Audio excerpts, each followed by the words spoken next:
Hi Vlad, thanks for jumping on the podcast today. I just want to say, look, introduce yourself and tell everyone what your sort of job title is and what you're doing at the moment. Hi, thanks for inviting me. No problem. Um, I've been working, let's say, with Dynamics, CRM, more than 10 years. I started as a support engineer uh, in Microsoft with the 2011 version. Back then, we had also on-premise a lot around, and not like now. Now everybody's up in the cloud more or less. You don't see Yeah, often on-premise environments, but I got to get exposed to the stack technologies. That was useful to learn about because you have to know where it comes from, and the cloud is just a bunch of servers. That somebody is renting to you is not something that it's something that's magically happening. yeah, of course. And So. Yeah, but I always wanted to impact more. I never stuck saw myself just in one problem. I always wanted to scale. So I also followed that in my studies. I did an MBA.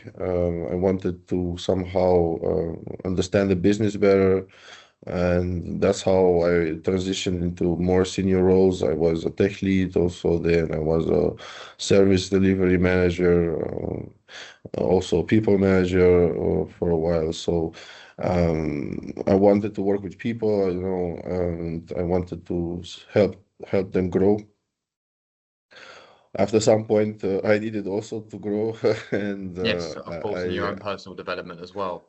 I saw an opportunity to work more with the clients. That was what was kind of missing because I've been doing everything around my role and worked with other roles and seeing in the back end all kinds of situations. I just wanted to go up in the front end and see if I can better tailor the story from and help, promise the right things, not something that needs to be troubleshooted afterwards or redesigned because of people that didn't know how the project was working, and at the beginning when you are like in consultancy and you find yourself in that requirements engineering phase where the customer is defining everything and is finding, themselves. You have to, it's the urge of promising everything just to get the project, but afterwards, if you don't know what's going on, it's very hard to deliver, right? So that's why I seeked out the solution architect role. Yeah, I've been growing as a consultant, and I had already my technical skills and my people skills, and now I'm doing this since a couple of years. Been working on in various industries, automotive, manufacturing, healthcare, all over the place, the space and defense. Very interesting. So I got also that industry experience now, yeah. and now I'm just looking up to build up myself more in the role and maybe start my own consultancy firm Okay, at some interesting. point. I have been working also freelance a bit to see also how the real struggle is Yes, of when course. somebody is not doing that for you. And yeah, it's a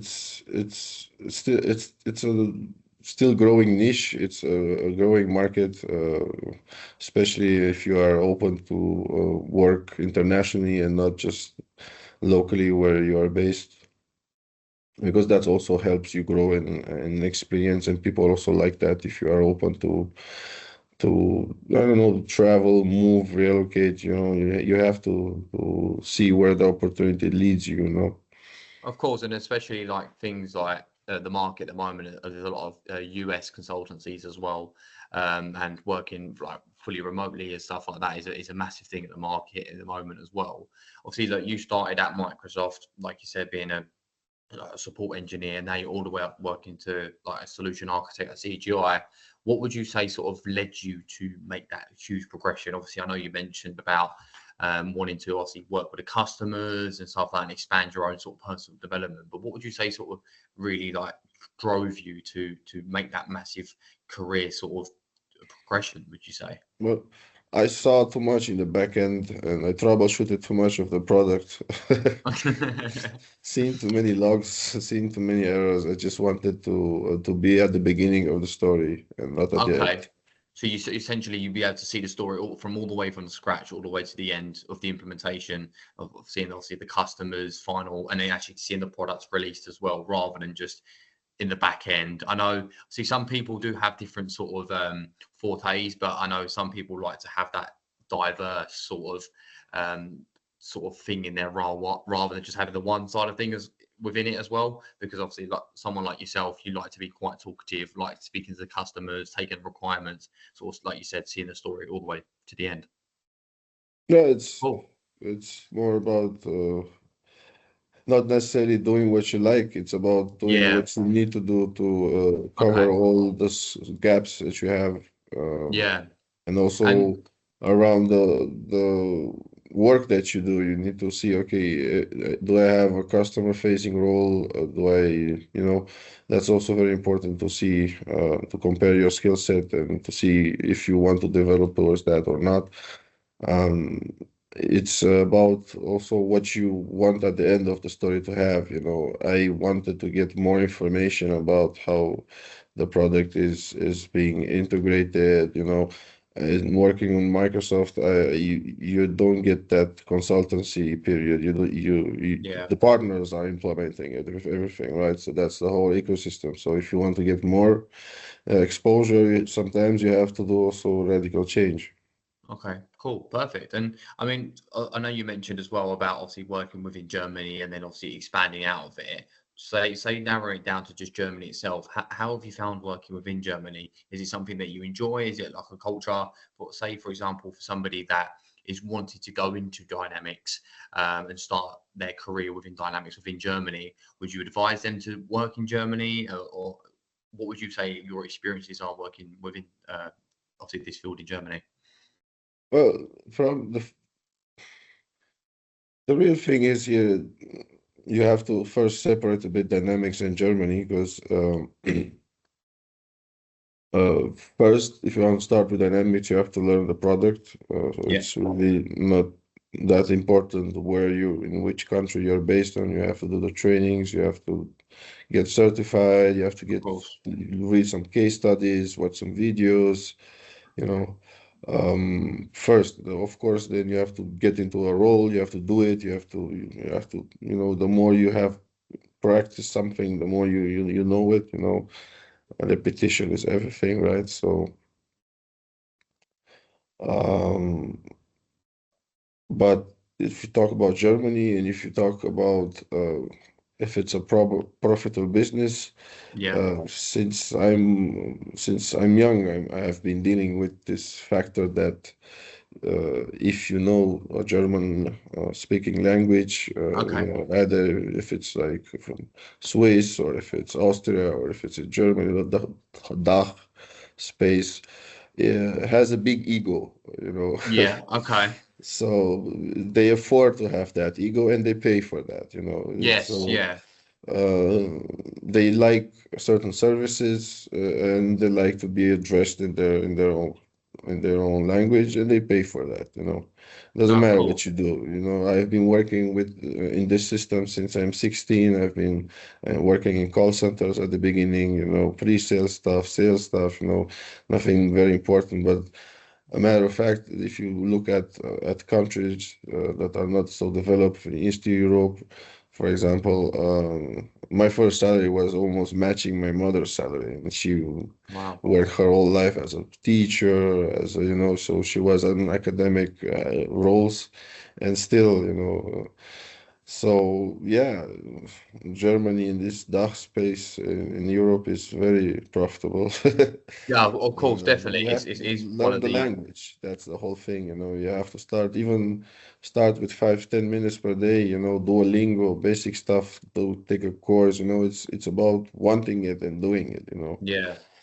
Um, And but would you yeah, say? Sorry to interrupt. Would you say that would massively affect a candidate, say, for example, that is looking for an opportunity? Obviously, look, we speak to various clients all across Germany, being product companies, consultancies, large and small. Would you say, for your own experiences and friends and colleagues and stuff like that, the German speaking side of things would definitely affect them in going into a career or trying to find a position? Definitely, definitely. So the branding of the country is growing towards that more open, and you see in universities that they accept also English speaking Yeah, students. So companies, they take people in when they don't know the language, and they try to, they hold the meetings in English, and yeah, that's it's like, it's for a time where they onboard you and they push you towards learning, and they support you also with classes and with time to evolve. And they try really to work on it, yeah. to appear more open, but the core is still the core will not change even in 100 years. You can't change the core fundamentals of a country. They still 100%. I definitely expect the agree with you. same, Yeah, if you want to have a senior role, even not even a senior role. Like, for example, I know there is an Austrian company that started freelance business, but like for IT services for home stuff, like putting a printer, for setting up Windows, stuff like that. yeah, And they pay really good.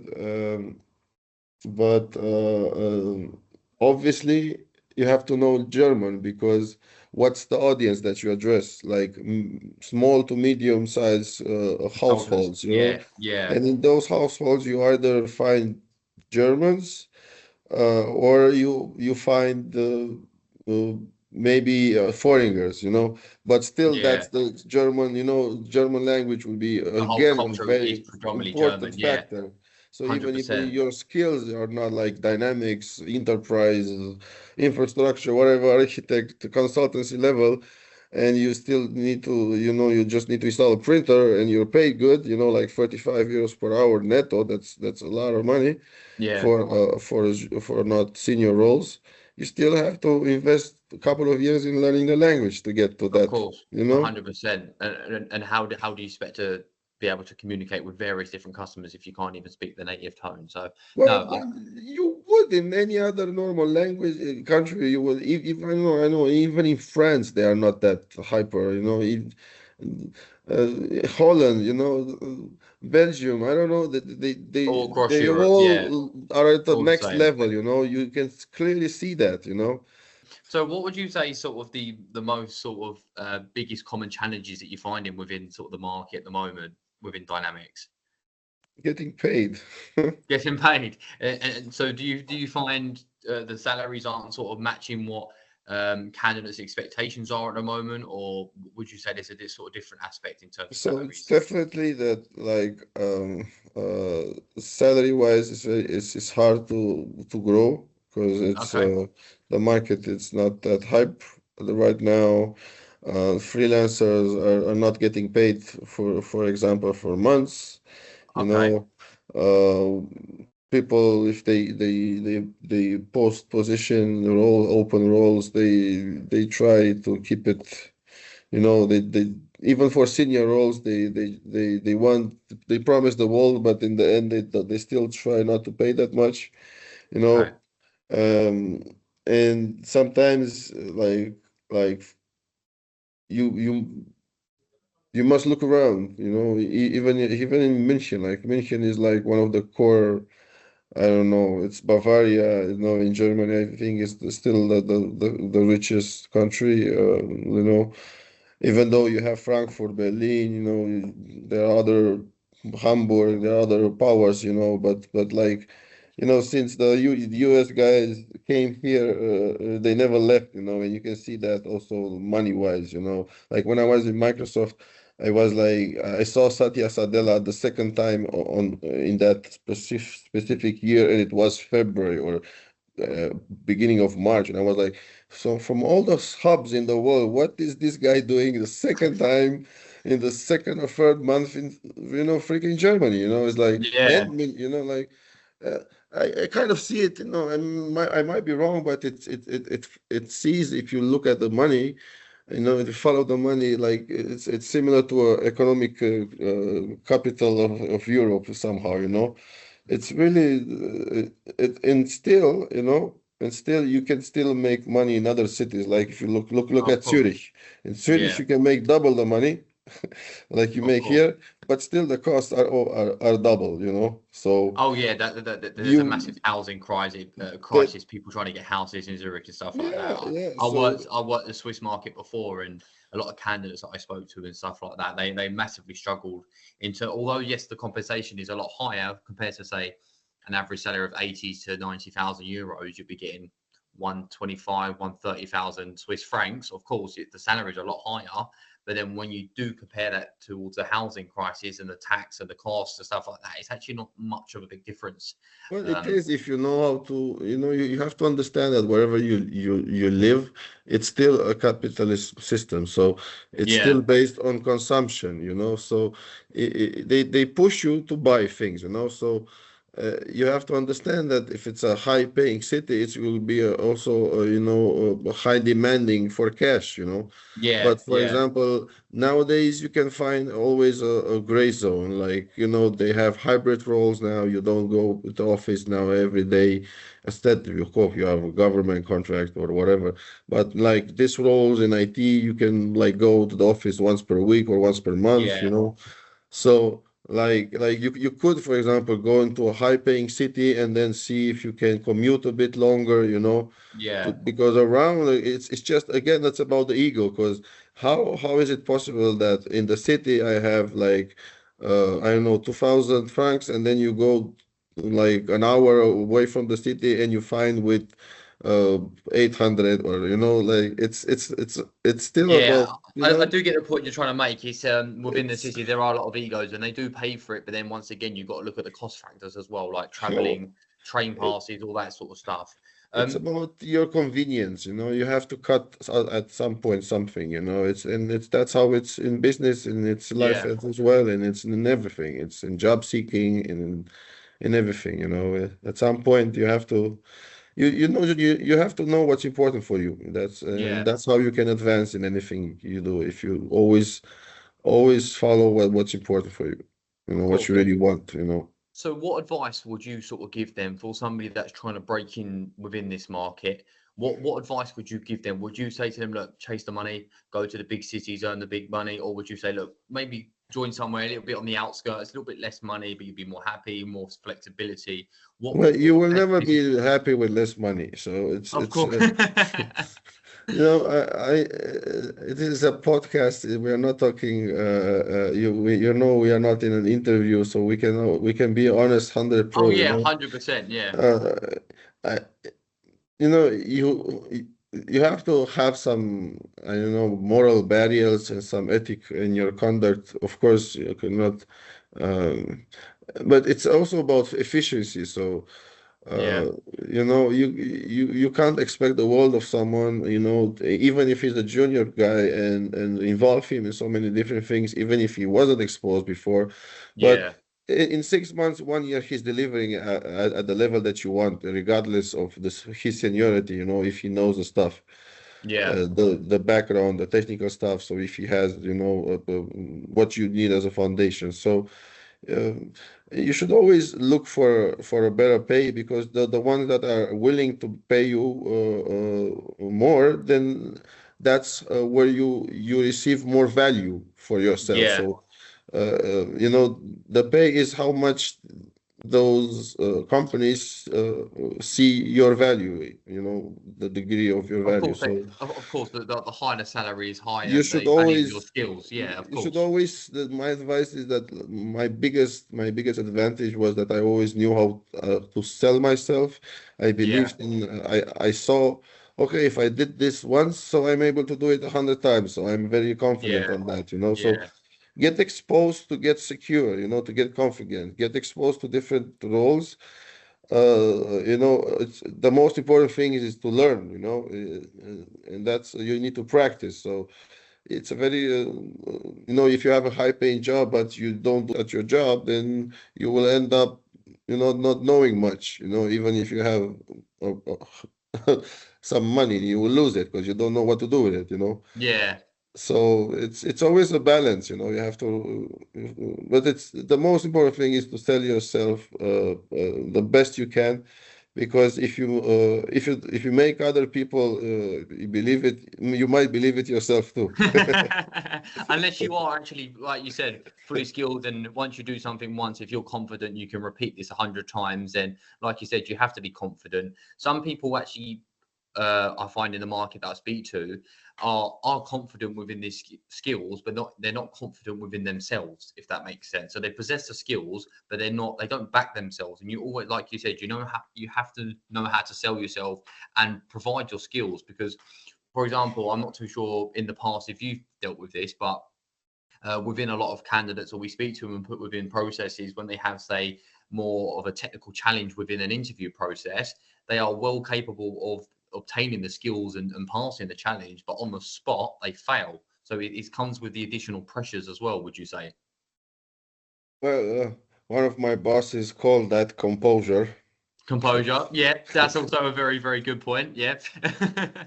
Well, I think it's like in boxing, like Stallone said, it's not about how hard you hit, it's about how many hits you can get, and Yes, still, yeah, I know that it's quote about very well. continuity, if you're repeating, and you're still trying, and you're always have that thought in your head what you want to achieve, there's no stopping you. No, of course. You have to be resilient as well. And like you said, the composure side of things is very, very important. And I think, yeah, boxing analogy is actually quite a good one to use there. I mean, so I'll say that we've covered a lot of points. In terms of the whole sort of synopsis with the market at the moment, just obviously one final question. What's the biggest difference you have seen within the obviously CRM market at the moment from when you started at Microsoft to obviously being a solution architect at CGI? What is the biggest difference within the market that you've seen? Obviously, not salaries. I'm talking about like the technical aspects of things, projects, the demand, what industries are Well, booming. salary is also interesting because if you are so there are two sides here. There is the motherships like, Google, Microsoft, Amazon, blah, blah, blah, Oracle, whatever. So everybody's, when I was young, I was like, oh, Microsoft, oh, I want that, because you think, but You think of the brand. yeah, if you're a Yeah. brand, but the big brands don't really pay that much at the beginning, Okay. Yeah. and don't really, you know, it's a different kind of, you might expect that they pay you a lot, but they actually don't pay that much. They pay more to more senior levels. Yeah. And that's also what other companies do as well. They build you up, but they pay you less. Yeah. And so it's about the exposure, right? So uh, what I saw, for example, in the partner, you get even more exposure than you get from a mothership. Yeah. But you got also more pay because you are in a variety of things, and there are a lot of offers, a lot of roles, different roles that you will not find in a mothership, HP or whatever. In Yeah. consultancy, there are other roles that you will not think about. There's project management, there's product management. There's a lot of things that get also more experience and more opportunities to get more pay, of course.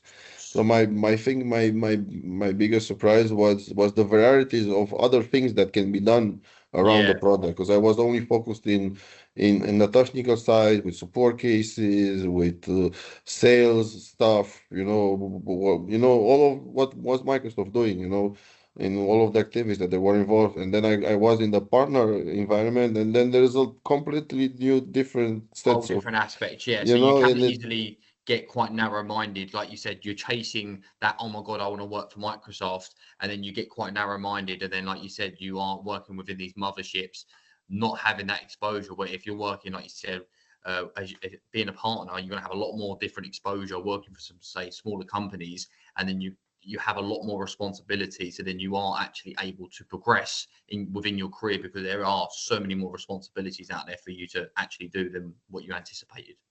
In whatever you do, is you have to also to make sure you shine. So Yeah, it's not like you should see the difference between seeing looking always where the funder is, and being also, then you can also get hateful to people that steal your funder, because sometimes that happens, not all the time you get credit for your work. Sometimes it's a team effort and you might feel, oh my God, so you shouldn't think like that, but you should see also always like, what are my contributions, and because you always will have a value add if you look at it in that yeah, way. If you want to improve, if you want to help, if you want to to help things grow, move along.